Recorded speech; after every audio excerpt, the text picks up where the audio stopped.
And good morning and welcome to another great week. This is Monday, March the 7th, 2022, as we record this or broadcast it live based on how you're seeing it. My name is Jay Cleveland Payne. This is Things You Might Not Have Heard. And what we do for this short little ditty is we provide you a list of things that maybe you thought you were up on the news. Maybe you're a news junkie like I am and you think you've got all the big news stories going on, but we go deeper into some stories that may not be the biggest news, but we like to think it's the more conversational news, the best news. We call ourselves your tertiary news source. We're not your main source. We're your news side piece, if you will.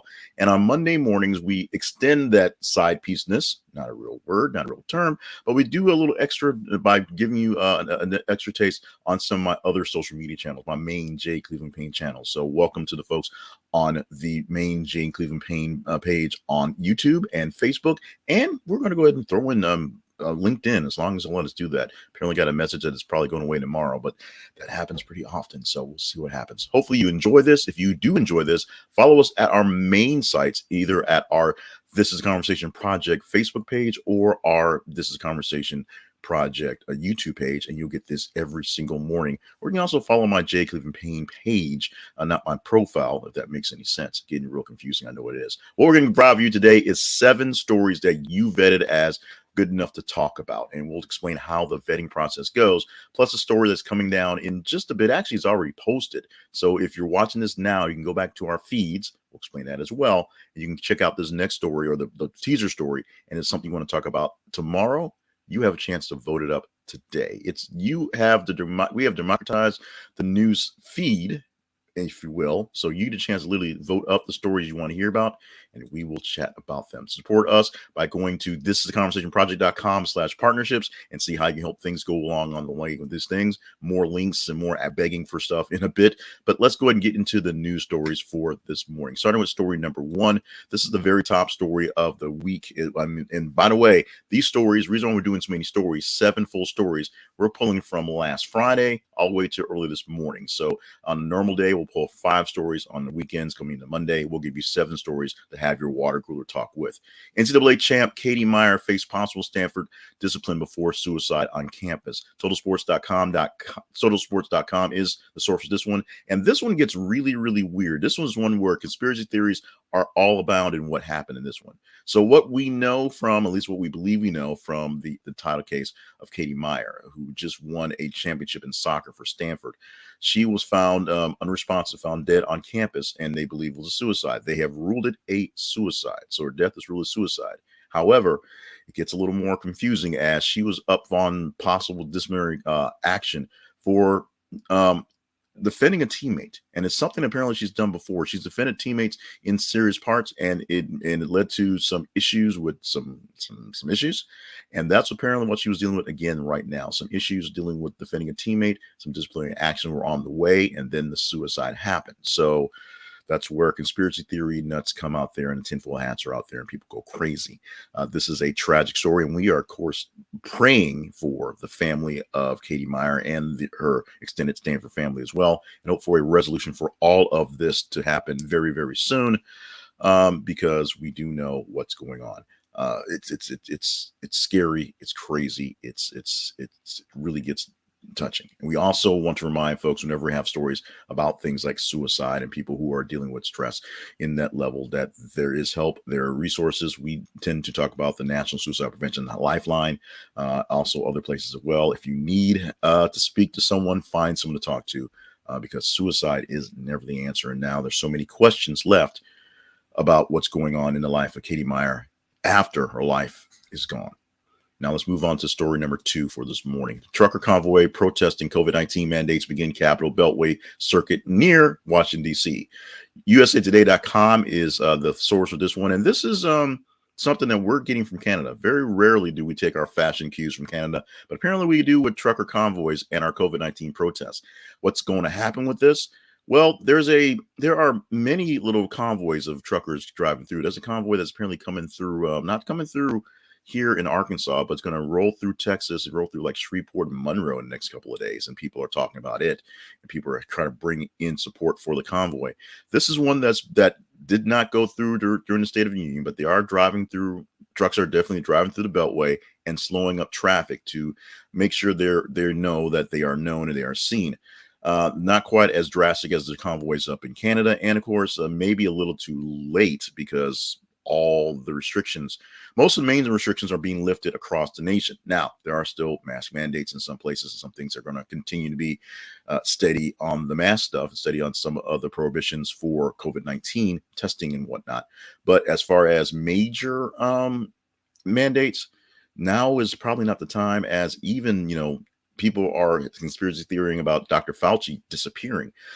Even the CDC and all the medical doctors are trying to figure out how to live with this thing 3 years in, and just how the mass deploy things at different times, as opposed to just, doing the thing and just, everybody going home for 2 weeks at a time, because it doesn't make any sense economically or just in general. So we'll see how this thing goes rolling forward as well. Our next story is, for the first time, there has been an unplanned spacecraft crash on the moon. ScienceAlert.com alerting of this one on. And this is for the first time there's been an unplanned spacecraft crash, because things bump into the moon often, believe it or not. Decommissioned satellites and rocket boosters pieces crash into the moon all the time. And we actually have more than just us, the US, up there. China has a rover on the other side of the moon. Other nations have things, satellites orbiting the moon. The moon's not as isolated as you think, but this is one where the crash happened from the crash happened from what they believe is a rocket booster piece from a Chinese satellite that, falling back into the atmosphere, crashed to the moon. Chinese are like, nope, not us. Not I, said the cat. But we're pretty sure it's the Chinese, the US and everyone else is pretty sure it's a Chinese piece of junk that crashed into the moon. And this was unplanned. Like I said, most things that go into space, they have to keep a very, very, very, very big eye on the junk floating around out there. So most things that just are floating back, they can watch, they know, and they're pretty sure where it's going to land. This is one that just sort of happened. Whether this becomes a phenomena or whether it's just kind of one-time thing, I think it's interesting. Space junk flying into space, hitting the moon. I think it's interesting. If you don't think so, well, this is one you voted up into one of the top stories. We'll explain how that whole process worked, but this is something that you vetted as conversational. And trust me, space nerds have been checking out this thing for a while, officially hitting the moon over the weekend. Now, Dansby, Swanson, Jock Pederson, you get jobs at Papa John's amid MLB lockout. People.com on that one. More MLB lockout in a bit, but let's start with this one. Papa John sent out a message for Major League Baseball players who aren't playing right now. They aren't practicing, aren't getting for season, saying if you got too much free time in their hands and, could use an extra paycheck. Remember, they're not getting paid while they're locked out. That's how it works. We got jobs for you. Dansby, Swanson, and Jock Pederson of the world champion Atlanta Braves said, we got this. And they suited up literally and took a shift over at Papa John's. Now, this is all PR, so it's not like they're really hurting for money. And it's not like Papa John's has found their next big time employees. They didn't send them out driving any place to any weird neighborhoods. They just sent them in the store, gave them some jerseys, literally jerseys with numbers on the back, and let them make a couple pizzas and do the thing. This is going to be a real deal for the baseball lockout coming real soon, because A, baseball's not starting on time, and B, it's the ripple effect of people affected by stadium stuff. We have a stadium here in North Little Rock that we have a minor league team, and they assured us they're playing baseball. They're not a part of all this stuff going on. And there's lots of things that go along, including people that get paid to be vendors and people that get paid to be volunteers and people that the kids who get to play and watch the big time players, or in our case, minor league players in there. And, and then all the activities that go around the ballpark. Ballparks in minor league states don't make any money except for people showing up and doing goofy carnival stuff and buying food. The ball teams don't make any extra money, and the players make very little money as well. In the big leagues, there's huge contracts and naming rights and all sorts of stuff, and TV rights. So there's lots of money going around on the big league side. So that's a reason to fight over all that. In the minor leagues, it is not the same. But the whole point of the matter is, there's the same ripple effect on the majors, people that run concessions, people that run security, people that run parking, people that just do general things, people that do the laundry service for the teams aren't getting paid because they're not doing anything. We'll bring that up a little bit later. But right now, it's PR stunt that a couple of big time players for baseball who have money in advance, they're not living paycheck to paycheck, can go sit at Domino's and make some pizzas for a while and kind of yak it up. Story next. WNBA All-Star Brittney Griner arrested in Russia on drug charges. And NewYorkPost.com is sourcing this one. And this is this shows the importance of reading and not just skimming headlines, because this story got really complicated really fast and really, really, really, really, really, really, really, really deep. So Brittney Griner was arrested about 3 weeks ago. She's been detained for about 3 weeks. She was leaving Russia. Why is she in Russia? Because she plays in Russia in the offseason to make more money. Why is she doing that? LeBron James doesn't do that. We'll talk about that in a moment. But she was leaving Russia amid all the crisis stuff. And the customs found the TSA equivalent of Russia found vape cartridges that contained cannabis in it, which is a drug, making it a drug charge. So for 3 weeks, she's been detained for drug possession in Russia. That's a 5 to 10 year sentence in Russia for cannabis. It's not like it is over here where it's getting lax and people are kind of looking the other way anyway. It's really, really serious. Of course, there's a war between Russia and Ukraine, and we're doing our best to stay out of it right now because of all sorts of. So that means diplomatic ties with the United States and Russia are pretty much nothing right now. And all practical purposes, this would be a minor thing. This is not a war criminal. This is not a spy. This is a basketball player, a very good basketball player, one of the best in the world. Yet she's being detained on something that's like a minor charge. And we're just now hearing about this 3 weeks after it happened. Why is she in Russia? Well, here's the thing. Most of the best basketball players in the world, and that's pretty much all of them in WNBA, have to, play someplace in the offseason to get a second check. And a lot of them go to Russia because it's one of the bigger countries that pay women a lot of money to play basketball, and Ukraine because there's a big Ukrainian following there as well. Brittney Griner essentially is the last player out of Ukraine and Russia. Everyone else that's American or has American ties has left the country well ago, as we know, probably about 3 weeks ago, as Brittney Griner got held there. LeBron James doesn't have to go play in Russia because he's in off season. There's a lot of guys that play overseas who aren't playing in NBA. But anybody making an NBA check isn't rolling around to Croatia anymore because they have to because they badly manage money. Brittney Griner shouldn't have to play in Russia to make big money. That's what I think. Let's move on. BBC resurrects WWII World War II era shortwave broadcast as Russia blocks news of Ukraine invasion. TheVerge.com is on this one. And this is a pretty big deal because Russia is essentially blocking all news in Russia and blocking all news trying to get into Ukraine on what's going on. They're doing what they do in an actual campaign. You take out the communication centers, you take out the TV stations, take out the radio towers, and you do what you can to basically squash all communications whatsoever in the areas. How do you fight this? The BBC is going back medieval or World War II-ish, and they're pulling out shortwave broadcasts so that the Russians can't block them. Shortwave radios are a lower band of radio waves, and for our people who are into their streaming stuff and hate AM radio and just boring stuff like that, there's a reason why these things were so popular and so powerful back in the early days of their founding. So shortwave is coming back. I'm not sure where I would find a shortwave radio, but I'm sure in the case right there, they are being found, being distributed, and being taken care of for the folks in Ukraine. That way, they can receive their news broadcasts from around the world and from around their areas without the Russians doing what they can to jam the transmissions. This whole thing is really, really, really insane, and we'll probably talk more about that in the coming weeks because, as you know, Putin's got to find an off-ramp because basically his only choice right now is to win and not blow everybody up in the process. Not sure how that's going to happen. Let's take a quick pause from the news and take a quick break into sponsorships. Yes, sponsorships. This is something that takes resources, takes a little money, takes a little cash, a little time. And so we're asking you if you want to help support yourself, and we really mean support yourself, check out this is the conversationproject.com/Zenny. This is a affiliate link, so we do get a couple pennies from this. But Zenny Optical is the best place to get your eyewear, your glasses, your goggles, whatever you're looking for. These pair of glasses that are on my face right now were purchased by Zenny, and they're purchased there because they were fairly inexpensive. How inexpensive? I should have paused in that one. About $9.95 for the frames. That's simple. And I have frames all over the place. I have 3 pairs of glasses so that when I put these down here and I go wander off someplace and don't have my glasses, I can have a spare pair of glasses. I have spare glasses. I have sports goggles in my bag. I have sunglasses, 2 pairs because I lose those a lot too.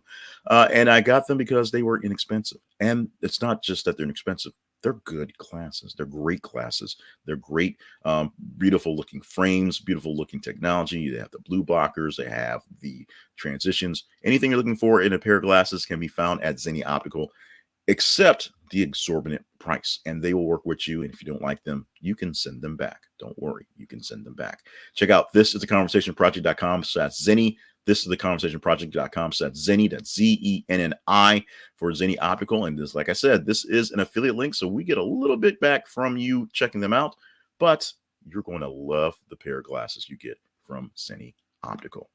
Now, one more final story that you vetted for us, and this is going to be your next best favorite NFL player, guaranteed. You remember Jordan Davis from the championship game for the NCAA football championship.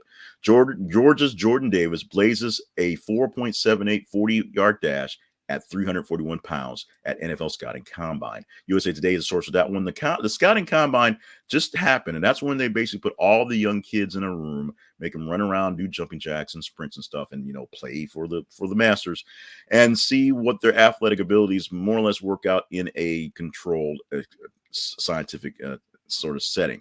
Jordan Davis, the big man, blew folks away running the 40-yard dash in 4.78 seconds. That's very fast. A man with that speed, and he's usually playing wide receiver or playing running back or maybe cornerback, trying to catch those guys before they can get going on. This dude's a linebacker. This dude's big. This dude's going to do some damage. And when he makes his plays, we'll see if he plays for a team I care for or a team I don't care for. But he's definitely got pro level potential.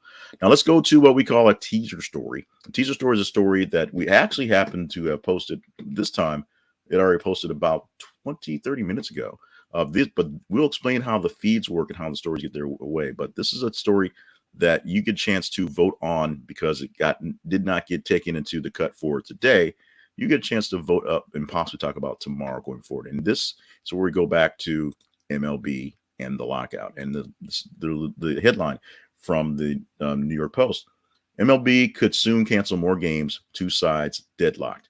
We already talked slightly about MLB because we talked about the baseball players making pizzas because they got free time. They may have a lot more free time because the Major League Baseball entities, both the players and the owners, they've got nothing come together. They can't figure out how to get things going. And yes, we complain that it's millionaires complaining about billionaires and they're fighting over money that everyone should have. But when you only get so many chances, there is a reason to do that. Now, is it way too much money? I believe so. Is the actual complaints a little too heated? I believe so, but trust me, I'm not fighting for a Major League Baseball contract or trying to run a business that's $1 billion business that in most cases, I told you about those stadiums making money.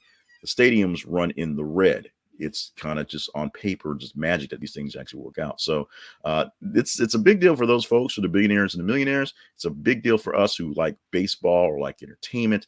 And it's a big deal for folks who literally just like the general commerce of money because it's business not being taken care of. This is not akin to, but pretty similar to COVID lockdowns and pretty similar to supply chain issues where things aren't working properly. So hopefully they'll get this fixed and then the millionaires and billionaires can play their little boys game and move on from that. That is what we're looking for in this thing. We're looking for everyone to get paid. We don't want nobody to miss out on the check out in this stuff. So I talked about the stream. I talked about the feeds. This is where this all hopefully makes sense. Thank you for getting this far. How can you actually be a part of the show? Simple. You go to our website, thisistheconversationproject.com, and you see details about how the Conversation Project works, how things you might not have heard works, and of course, links to our sponsorship page and our partnership page. You may have seen things scroll down the bottom. You can find ways to partner up with us, such as via buymeacoffee.com, and you can visit all of our sponsors and take care of yourself and give us a little kickback in the process. Our feeds are on Facebook and Twitter. So every single day, 50 minutes, every 50 minutes or so, we post a new news story headline to Twitter and Facebook. On Facebook, facebook.com/This Is Conversation Project, and twitter.com/th_conversation. As you see these stories in your feed, when you're checking your feed all day long for stuff to see what we got going on, and you just like it, love it, hate it, share it, be a part of the story by just looking at the story headlines, make sure you read them. The Brittney Griner story is an important reason why you need to read the headline and not just skim it. And the higher the engagement you get to the story, the higher score it gets. Every morning, Monday through Friday at 5 a.m. or so, we call the numbers and we put them in a spreadsheet to weigh them out. On Monday, we weigh out the stories from Friday to Monday morning, and we take the top 30 stories and pick 7 stories from that range to talk to you here. Tuesday through Friday, we're going to just pick the top 15 stories, and we're going to give you 5 stories. The difference in stories over the weekend, we have about 90 or so different stories to choose from. The rest of the week, it's about 30 stories. So 3 days versus 3 days, if you will. But that's all simple how it works with that. If you want to see a story that you like into the process, you just vote it up by visiting the feeds and see what's going on, or check out our video fights. We're going to start doing more of the YouTube lives and more TikToks to pop in there and to get more things out there so you can see them as well. And there's also a couple things you might not have known are some birthdays for the day. Yay, celebrity birthdays. Bryan Cranston, Laura Prepon, and Wanda Sykes all have March 7 birthdays. Oh, by the way, National Cereal Day. So pull out your spoons, pour your milk, and enjoy a big old bowl of whatever it is you got going on. And if you want hot cereal, oatmeal counts as well. It's all cereal. Although the cool stuff is the cool stuff. One last thing you might not have heard for today. A chef's hat has exactly 100 pleats. I don't know who needed to know that today, but that's a bar bet that you can probably win off of any time. I'm not sure where you can find a chef's hats to actually count it for, but all chef's hats have exactly 100 pleats if you have a true, authentic chef's hat. That has been things you might have heard for Monday, March the 7th, 2022. Whether you're watching this live or in the replay, let us know. Just put your comments down there, and we'll shout you out as best as possible. In the meantime, we are preparing, as you see right now, already posting new stories for tomorrow. You just stop by our feeds and see what you like to see. Tell us what you want to see, and we will put it up there. The top 5 stories out of the top 15 ranked the top 15 ranked stories, we'll pick 5 of those that are the most conversational. Not necessarily what Anderson Cooper has on his list, but they will be big, and I'm pretty sure Ukraine will make the cut because Ukraine is the biggest thing going, period. In the meantime, thank you so much for joining us for this one. As always, stay limber, stay hydrated, stay active, because we've got plenty of work to do. We need you here. By the way, if you're feeling stressed, you're feeling down, check out the National Suicide Prevention Lifeline. Find someone to talk to, because we need you here today, tomorrow, and beyond. Thank you so much. Do this again tomorrow.